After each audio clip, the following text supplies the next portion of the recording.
Hello, Tanse Anin. Good afternoon and welcome to APTN InFocus. I'm Daryl Stranger. Today we're putting art and all the various forms that come with art in focus. From painters, graphic designers, and even tattoo artists, we have plenty of amazing artists with beautiful work for you today. Now, as always, we want you to join in on our conversation, and so many of you already have, which is great to see. You can tweet us at APTN InFocus, or you can send us an email at infocus@aptn.ca. All right, let's jump right to it. You may know the Indigenous Winnipeg Jets logo, but maybe not the artist who designed it. Letitia Spence is the graphic designer behind the logo. She hails from the Pimicikamak Cree Nation in northern Manitoba. Her design has become a staple at Winnipeg Jets games. She also helped design a keepsake coin with the Royal Canadian Mint that commemorated residential school survivors. She designed a logo for a Winnipeg-based company to help celebrate National Indigenous Day that also raised money for a local Indigenous organization.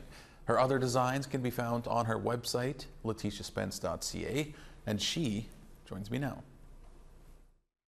It's so great to have you here in studio for APTN InFocus. Thank you so much for coming in.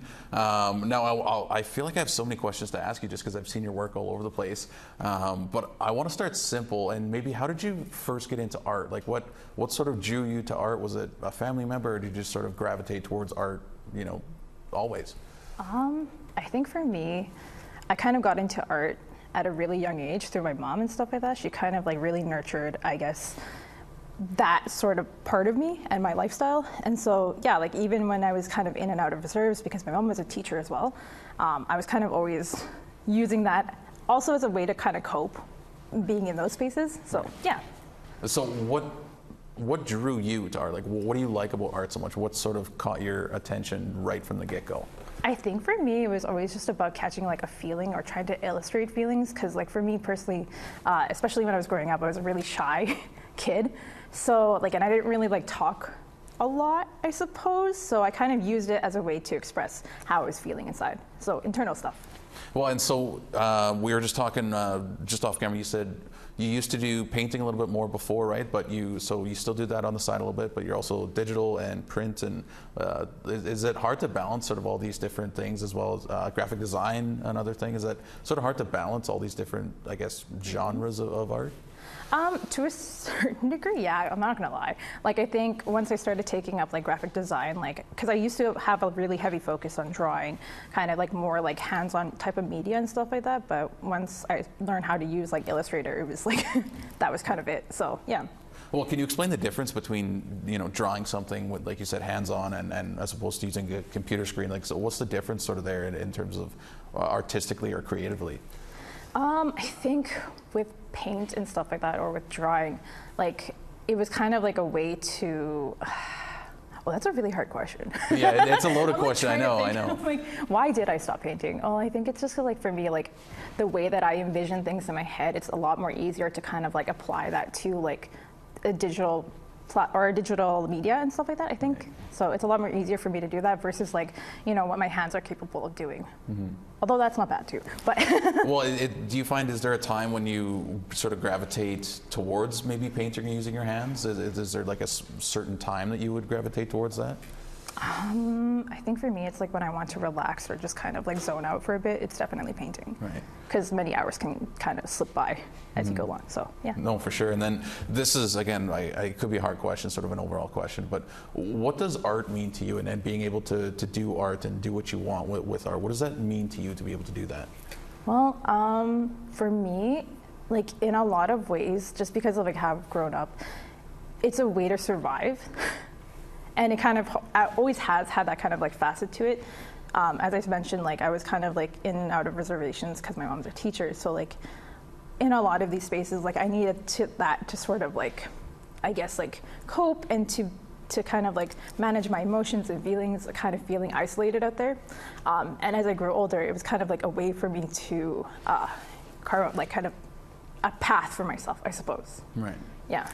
Well, and then so one of the things that a lot of people know you for is the Winnipeg Jets and the Wasack logo. How did all of that come about? I'm so curious in the origin story of how that sort of came about from right from the beginning.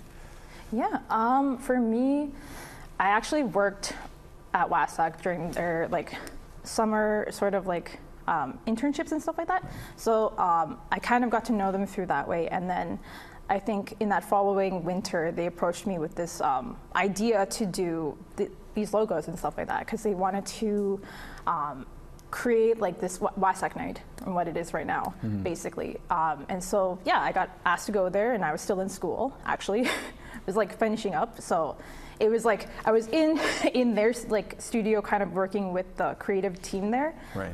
And also going to Red River College and just kind of like bouncing back and forth. So yeah. So when they approach you, I mean, what goes through your mind? Like you said, you're still finishing school. Like I imagine you might have taken aback a little bit by that, if not a lot, right? Oh, for sure. Like, I mean, as I said, like I was still a student, and I didn't really know where I was going with my career too, because like, yeah, like I think I actually failed my second year.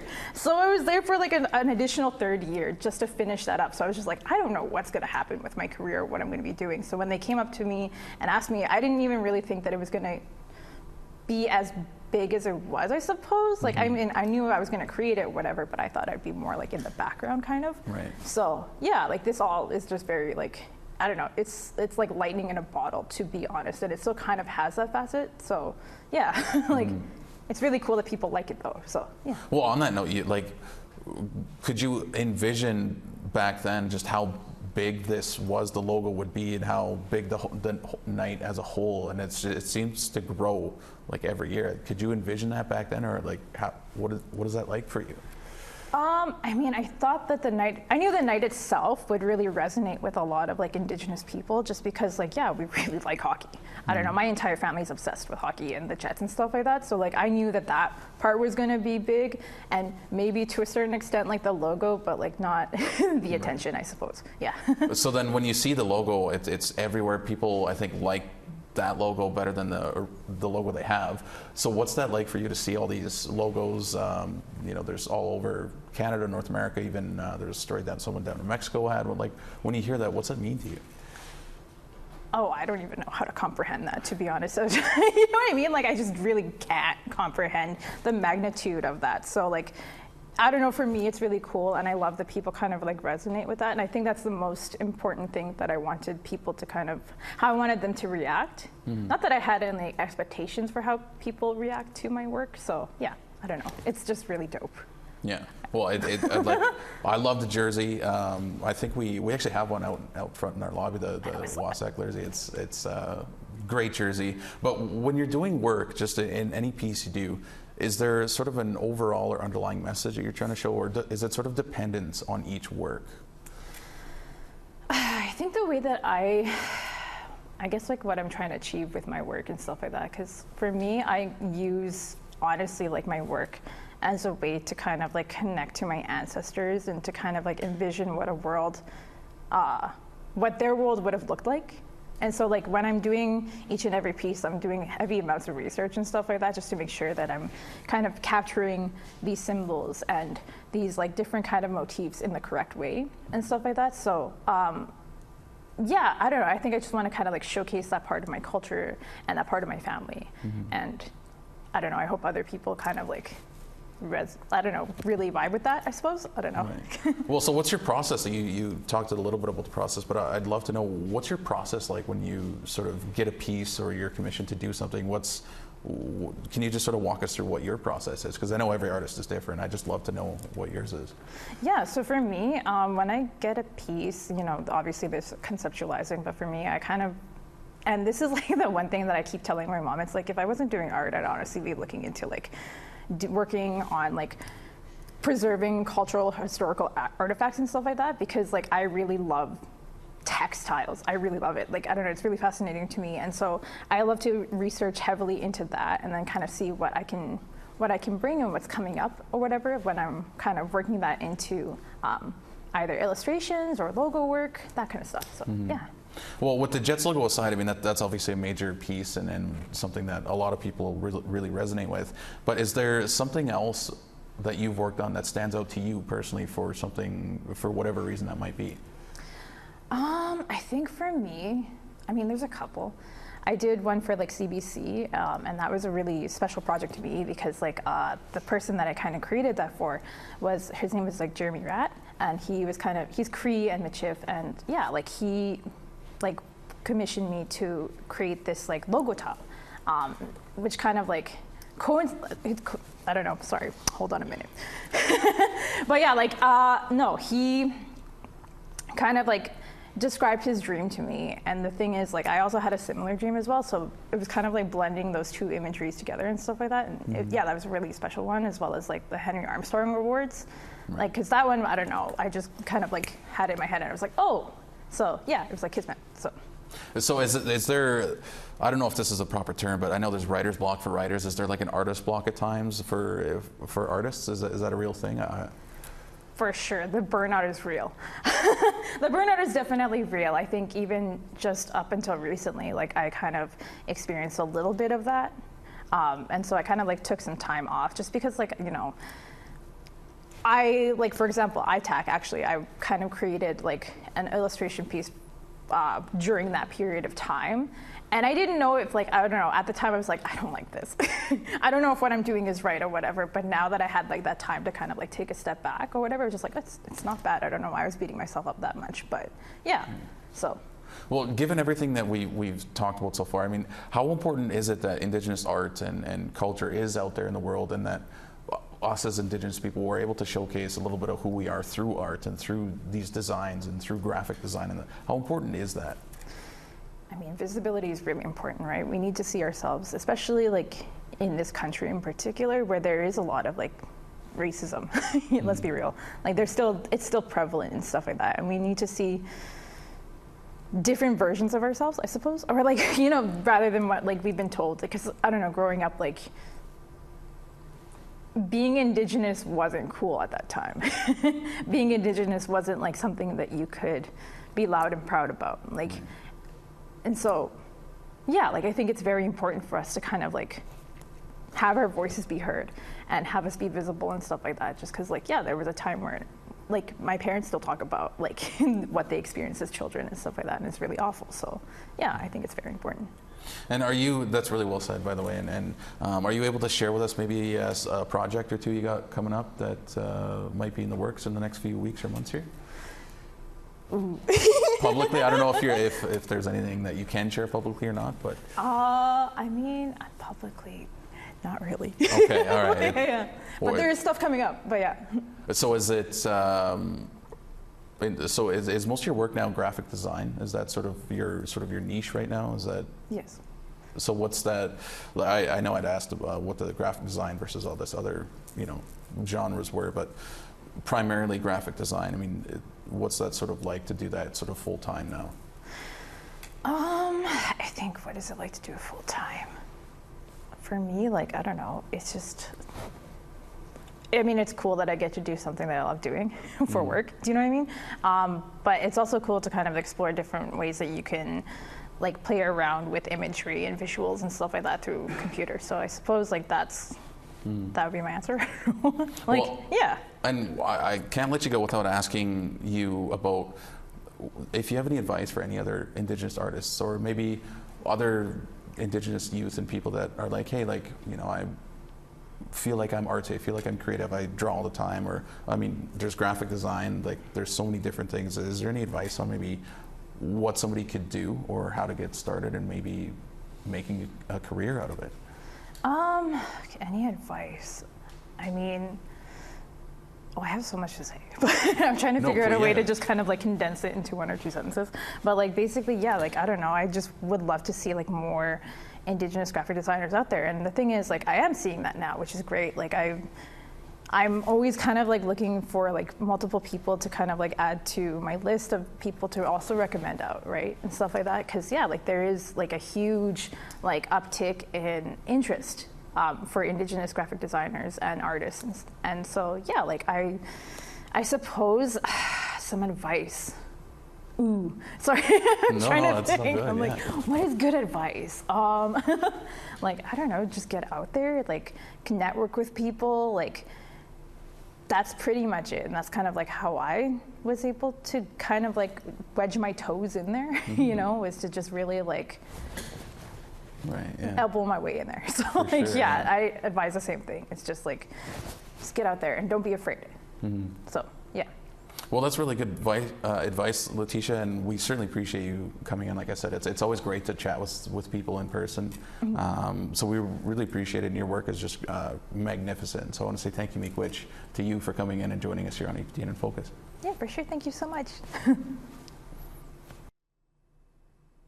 Well, we asked for you at home to share some of your works of art, and you certainly did not disappoint. So much so that we have to break social media into two parts.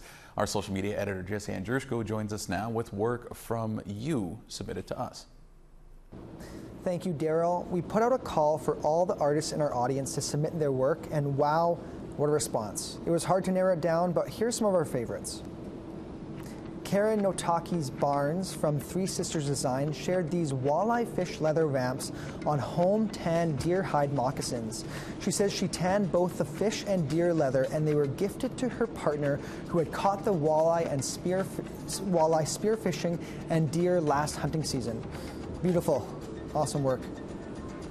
Shanta Kish-Ik-Web is a web designer from Tsleil-Waututh Territories. She says she was taught by her late grandfather David Martin and uncle Raven Spirit Dwyer White. Shanta sent us a ton of great pieces. Here's one in particular that really stuck out to me. I really like the style. Chloe Bluebird Mustush is an artist and illustrator from Alexis Nakota Sioux Nation. She shared this stunning piece. I really like the color choice and detail. Damon John Little shared this really interesting, intense painting. Damon is a Cree artist from Atuka-Coupe. Damon lived for 2 years in France and learned art there. Now they're back in Atuka-Coupe working at the school. Lucy Fern is Dene from Fond du Lac, Saskatchewan. She shared these beautiful earrings she made, very intricate, really nice with the medicine wheel color scheme. Here's an awesome cartoon created by Jordan Misik, shared by his sister Stephanie Fiddler. From Sandy Lake, Ontario, Jordan is OG Cree and now lives in Ottawa. He works for Atomic Cartoons as a location designer and has been drawing his whole life, right from when he was a kid in school. Stephanie says his teachers used to say to him, "Doodling is not going to get you a job." Look at him now, she says. Awesome work. Lastly, here's a piece from Corey Parkin. Corey says there's two things he's very passionate about, his culture and sports teams. So he's always looking for ways to blend the two. Really cool work. Thank you all for sharing. I'll be back later with more of your submissions. If you want to send your work, here's how. Join our conversation now. Like us on Facebook on our APTN News page. Follow or tweet us at APTN InFocus. And send your thoughts to infocus@aptn.ca. Some great stuff there. We do have to step aside for a moment, but we'll have plenty of art talk still to come. Stay with us.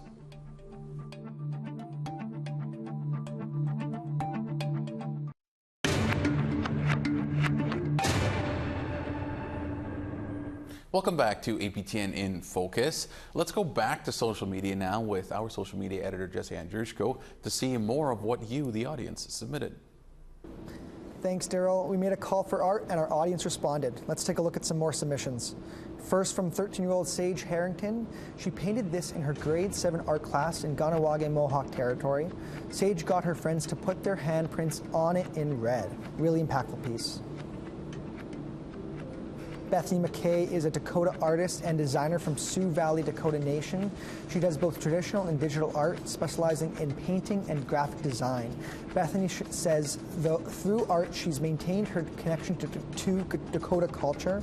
She says her artwork strives to show the beauty, resilience, and strength not only embedded in Dakota culture, but also as Indigenous person living in the world.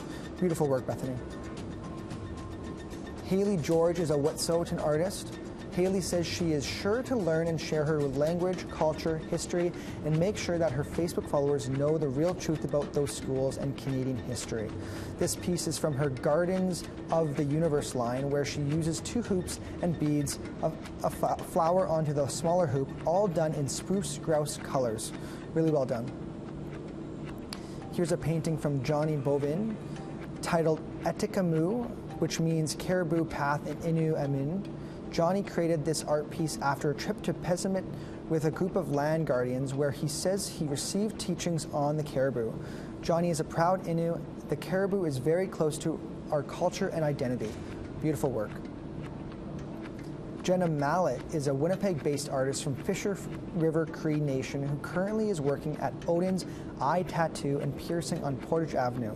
She has been tattooing approximately 5 years, but also enjoys painting on canvas, carving pottery, and much more. Jenna shared some of her recent work with us. Really powerful. Here's one from Liana Latondra. Liana says she is a very proud Métis woman from the Red River and has been very involved with her culture. She shared this art piece that was commissioned with a bison skull that came from the One Arrow First Nation. Awesome work, Liana. Lastly, from Shade, Sandy. Shade is an emerging Native artist from Ossiquin, Ontario. This piece is titled Res Life and shows the main intersection of downtown Ossiquin to show the more contemporary landscapes of Indigenous civilization. Love the style. Thank you all for sharing. We'll be posting more submissions on our InFocus Twitter page, so watch out for that. If you want to submit your work, here's how.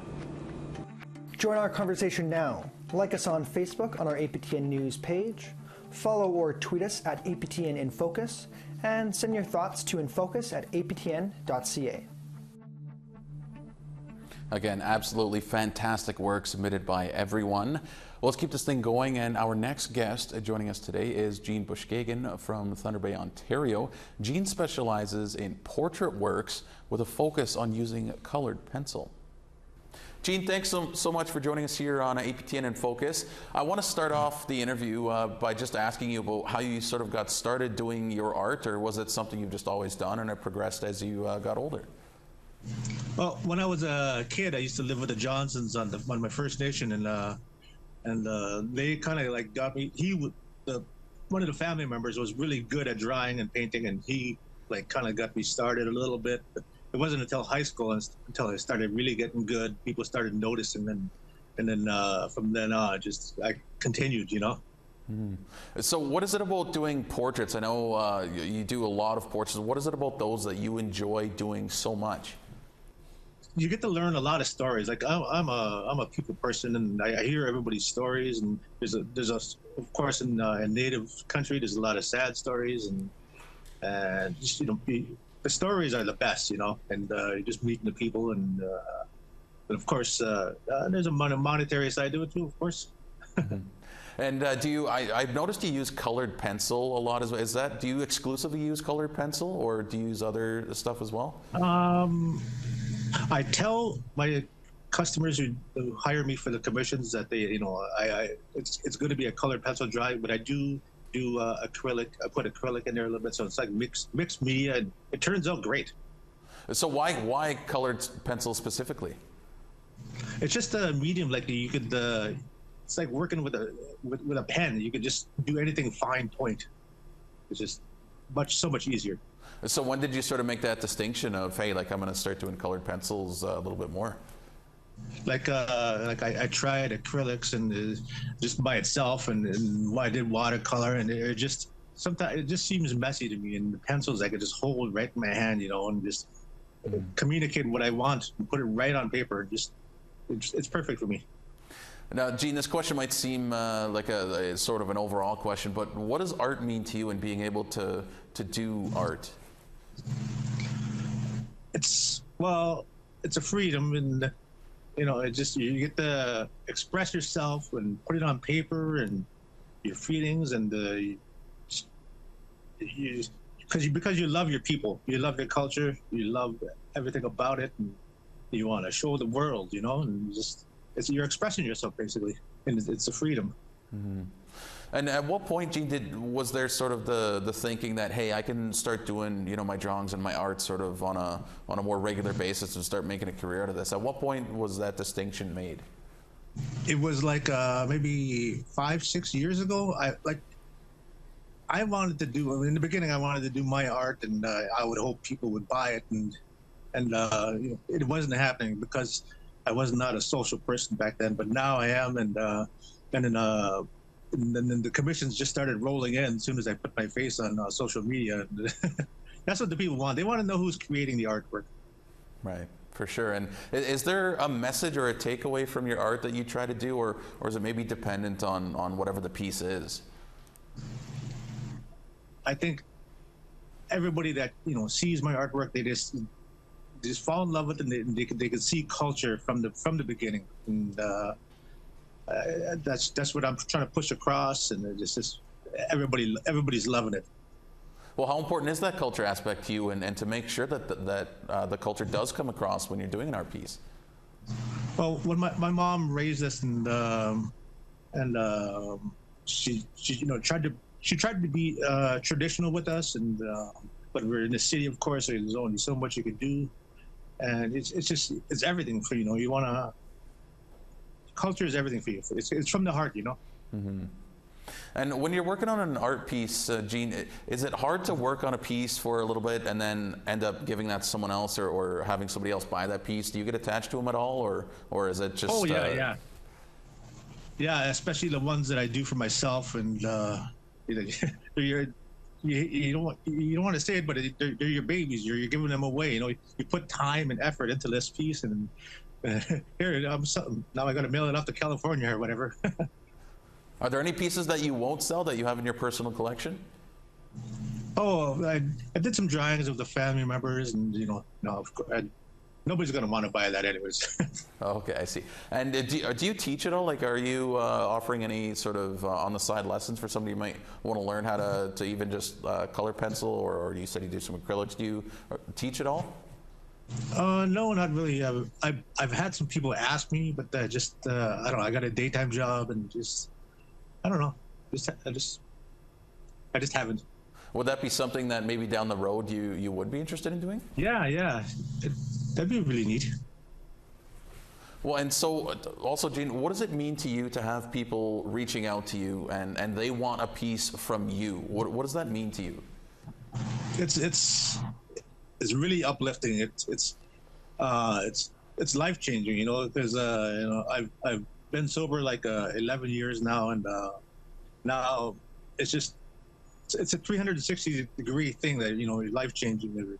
When you sober up and you start taking commissions, and people are applauding you, and you're doing stuff like this. And I was in the Walleye last year, and it's just totally life changing.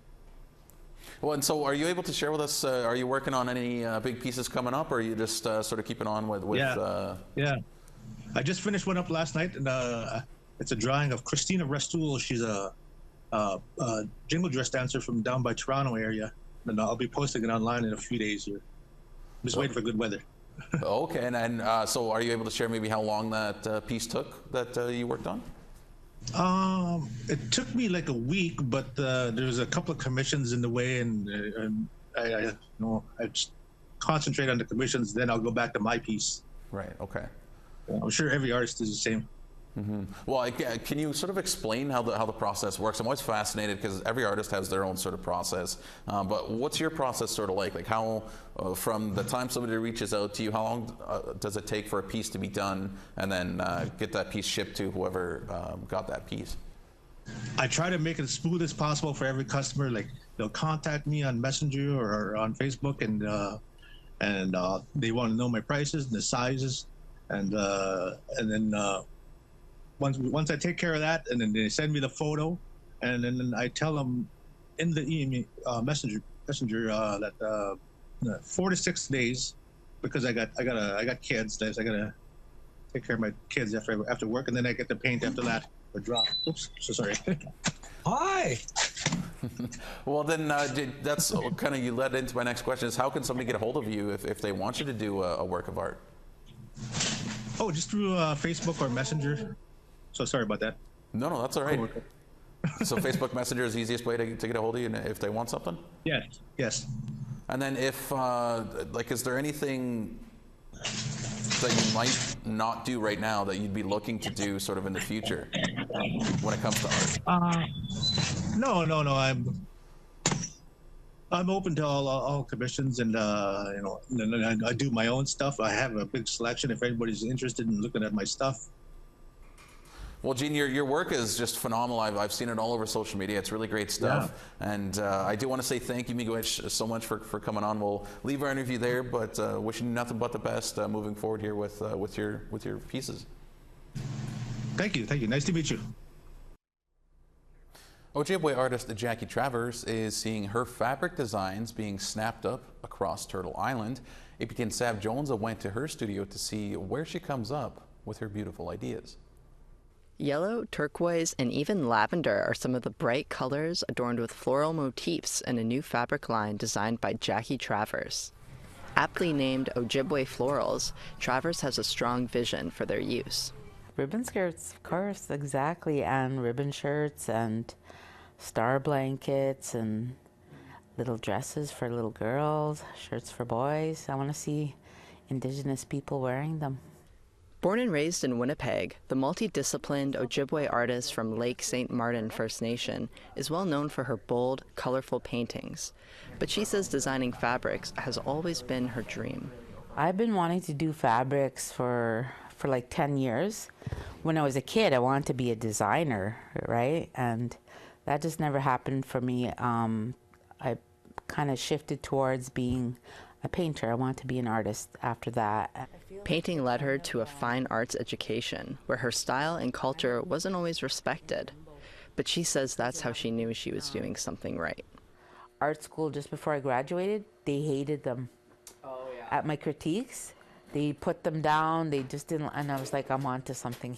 She has since had many milestones, like designing this stamp for Canada Post's Truth and Reconciliation series. It's just kind of in me. Like, I just always want to be creating. I always want to be painting or making something. It's very healing. It was during the pandemic when she realized her dream of working in textiles, thanks to the surge in people learning how to sew. So during the pandemic, like I pretty much gave up on ever having my own fabric line. I started making appliques. So I started using my artwork and getting them printed on fabric, and figured this way people can put my artwork on the front of their ribbon skirts, and they became really popular. Her work got the attention of Siltex, a textile supplier she had contact with a decade prior. Thanks to their partnership, Travers's fabric and ribbon designs are now available in over 50 stores across Canada and the United States. I was like blown away that people really wanted to buy the fabric. You know, people were excited, and when I posted it, I got a lot of comments, a lot of questions, and Siltex said the fabrics are selling really well, so that makes me happy. And the demand is huge, becoming the most anticipated pre-order in Siltex history. 90% of it sold out before stock even arrived, and work is already underway for her next designs. When we create the next line of fabrics, we want to have some butterflies and some dragonflies and maybe some ladybugs and hummingbirds. Until then, Travers continues working on her art, something she never wants to stop. I always feel like time is fleeting, so I should always be creating. I want to do as much as I can, leave as much as I can for my children and my grandchildren. All right, it's time for one more short pause here on the program. We still have one more interview to go, though, so don't go anywhere.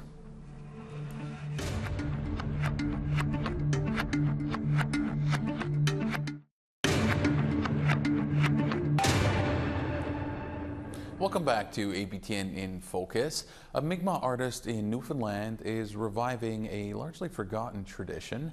In the process, he's helping others explore and express their identity. Here's that story. An artist, actor, filmmaker, and powwow dancer, Jerry Evans also breathes life into the revival of traditional Indigenous tattoos.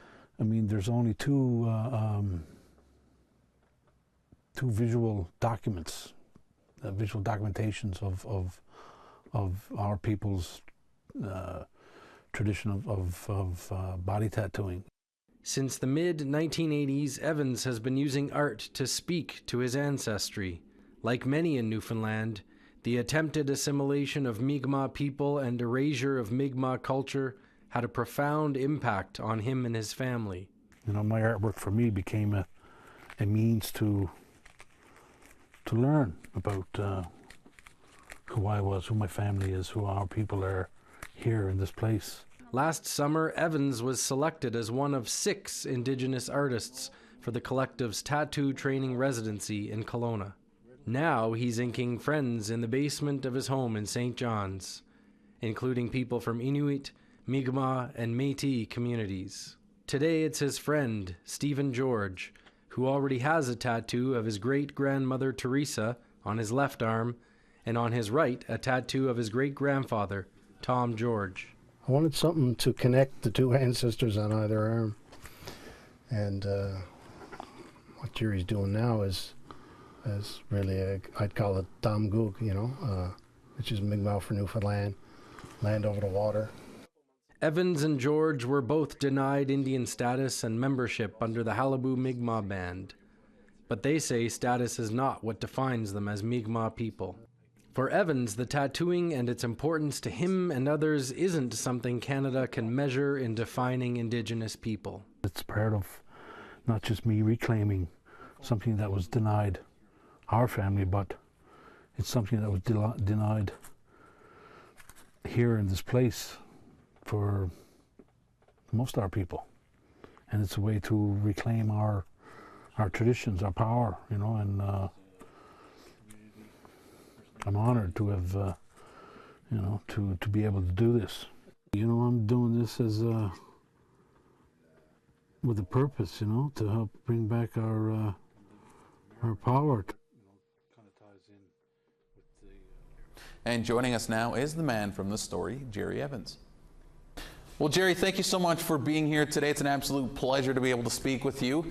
Now, I've been looking at your work online and on your website and social media and all that. I see you do so many things. I mean, you're a painter, you're a filmmaker, you're a tattoo artist. My first question for you is, have you always had this creative touch? Yes, I guess I have. My folks moved quite a bit when I was young, and I found myself with my siblings, but I guess that's how I kind of spent my time before I got to meet new friends and so on. I spent a lot of time drawing, like a lot of kids do, but I guess I was lucky enough to have, by the time I got to high school, I had a great high school art teacher that saw my abilities and helped me take it further. Yeah. Well, Jerry, what is it about art that you sort of gravitated towards? What was it about, being able to create your own works? Well, I guess for me, it's a way of expression. For me, it's a way for me to growing up here in Yadamgok in Newfoundland, and not growing up on a reserve. I'm kind of embracing my cultural heritage through research and so on, and I guess I express that through my visual art. I speak through it through my visual art. It's a way for me to celebrate who I am and where I'm from, and to share that with my community. Well, and as I mentioned, you do so many different things, Jerry. Do you prefer one over the other, or do you sort of like them all the same? I would ideally like to be spending my time in my studio, whether it be printmaking or painting, or as of late, I've been working a lot in film with projections, and I have someone who has the technical skills to help me bring my ideas to fruition, which is new and exciting. But I think my happy place is making marks on canvas or stone or what have you, and just being in that zone to produce something that whether it's a lithograph or a painting, yeah. Well, and sort of on that same note, is it hard to sort of switch from, say, painting to doing some of your filmmaking, or is it hard to sort of switch back and forth? I mean, it's of course it's. I guess you look at it this way. It's a different language in a sense. It's different materials that you have to work with, and to try and speak to an idea that you have, and if you want to express it a certain way. I'm lucky enough to be able to maybe pick something that'll transfer that image or idea that I have better. Whether that I'm speaking to a situation or an idea that I have, it might suit better for a film. Then I'll go ahead and use film. Or if I'm more comfortable with using printmaking, I'll use it that way. Yeah. Well, and do you have a style of artwork, and can you sort of explain what that style is? Well, I've always had a love since art college of a love of printmaking, the hands-on. Well, I say printmaking because I did when I finished art college in '86 at NASCAD. I came back here home, and I was lucky enough to have printmaking facilities at St. Michael's Print Shop here in St. John's. And I didn't have a studio space, and I just gravitated towards printmaking because of the facilities that were right at hand, and I just kind of stayed with that and kind of explored that whole process of mark making and that love for it, and by having printmaking and the ability to make prints, you're making more than one, so you're able to get your work out more to more venues for people to see. You're able to keep one for yourself, and as unlike a painting is a one of a kind, and but a print where there's multiples, it's more accessible for someone to buy. Mm-hmm.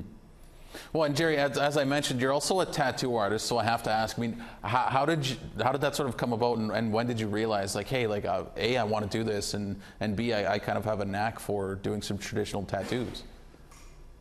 Well, in order to be a tattooist, I mean, you do need to have those drawing skills, and I've always had that interest in tattooing, and I was lucky enough to have some good friends. Jordan Bennett and his wife Amy Melboff were part of a Earthline tattoo school in Kelowna, working with Dion Kizas, and I was invited there back in 2016, I believe, and I spent a month there in Kelowna learning how to do hand poke tattooing with these guys and other students from across Canada, from across Turtle Island, and we had mentors from far away as Aotearoa and Maori tattoo artists, and we had Dean Hunt, my guy from the East Haystack from BC. He was there, and Nahan, and I learned how to tattoo there. And I mean, it's just another way of expressing, but it's I saw the value in it as a way of making marks for our people, and it's a way, as a means of wearing permanent regalia every day, right? Wearing our cultural marks on our body as permanent regalia. So why the traditional tattoo? You said the poke art. Am I getting that right? The poke art. Why that's that stream? Well, we learned how to use. We didn't learn how to use machines, and it's we use traditional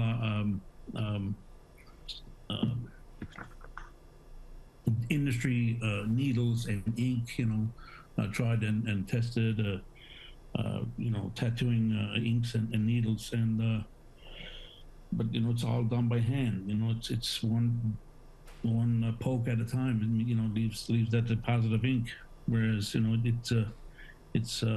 whereas a machine would hit a body, hit the skin 500 times to make a certain shape.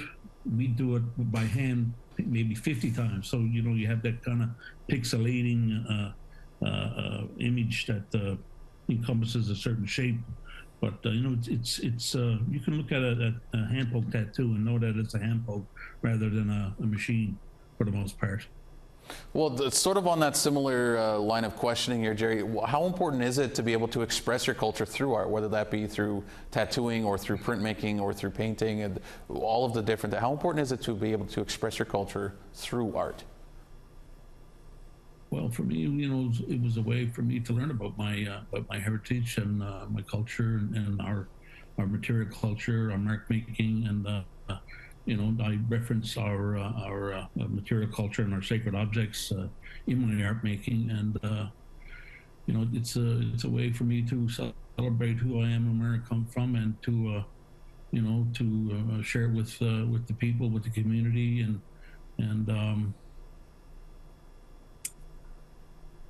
gosh, it's a loaded question. I don't know if I get enough time to answer that.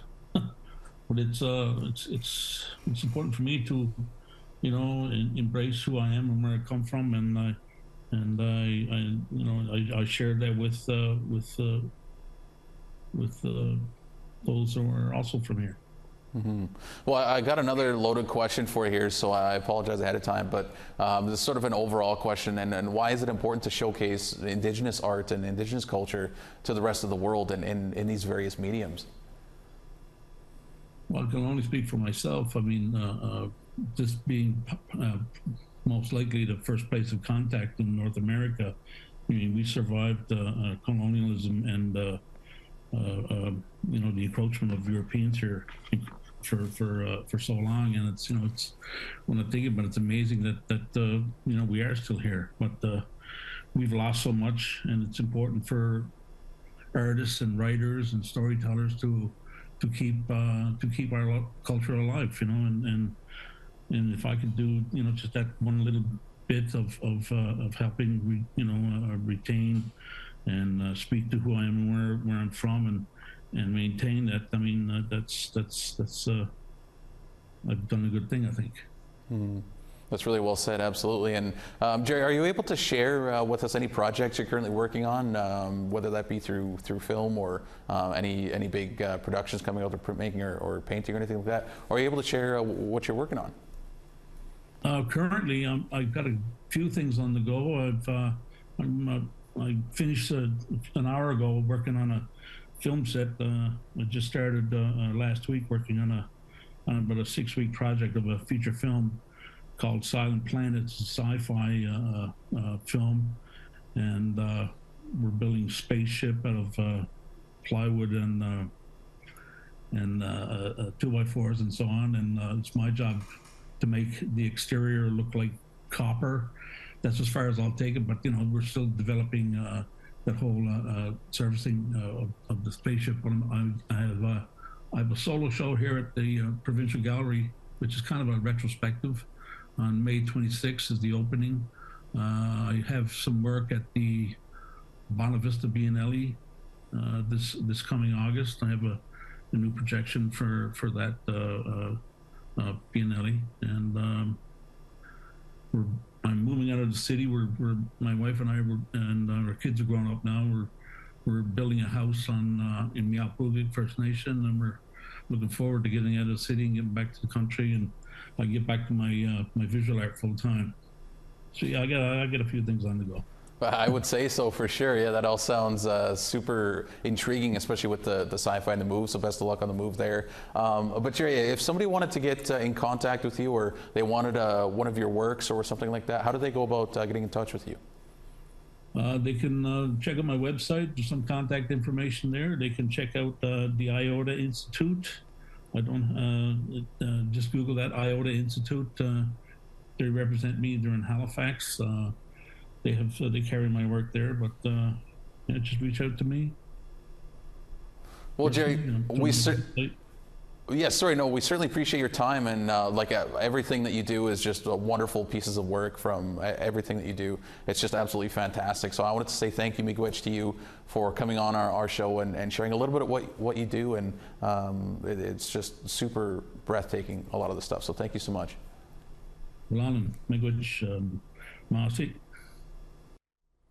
All right, well, that is going to do it for this episode of APTN in Focus. And while I give my end of the show remarks, here's a few more works from our audience.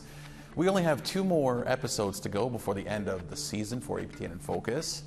So today's episode will be available as a podcast. You can listen and subscribe on aptnnews.ca/podcasts, or you can find us on your favorite player. And if you missed any of our past episodes or a bit of this one and you want to catch up, you can find them and more on aptnnews.ca/infocus. For everyone here, I wanted to say thank you so much for joining us. Miigwech, Kinanaskamatin. Have a great rest of your day.